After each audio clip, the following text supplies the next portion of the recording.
Sara, Rebekka, geggjaður sigur á Svíþjóð í dag, náum að halda okkur upp í A-deild. Hvað getið þið sagt mér frá leiknum í dag? Já, bara geggjaður leikur, við spiluðum mjög vel. Við vorum með mikla orku í byrjun. Við byrjum strax. Já, vorum að taka sóknarfráka haust. Spiluðum líka mjög góða vörn, vorum að pressa mikið og Forsa forsaði turnover, já. Geggjað.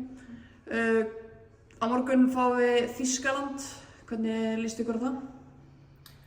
Bara vel, þetta er hörkulið en við þurfum bara að mæta tilbúnar í leikinn og Bara byrja sérst á í strax. dag, já. Bara, við erum með mikla orku og svona. Mótið hingað til, hvað finnst ykkur vera svona mesta áskorun á móti hinu liðunum sem verið góð eins og Tyrkirnir voru mjög góðir og hittu vel og svona, hvað er svona mesta áskorun hérna úti? Þær eru náttúrulega stærri og sterkari en við. Flestar eldri líka. Já.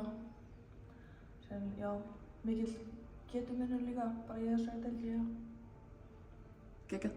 Gangi vel á morgun. Takk fyrir.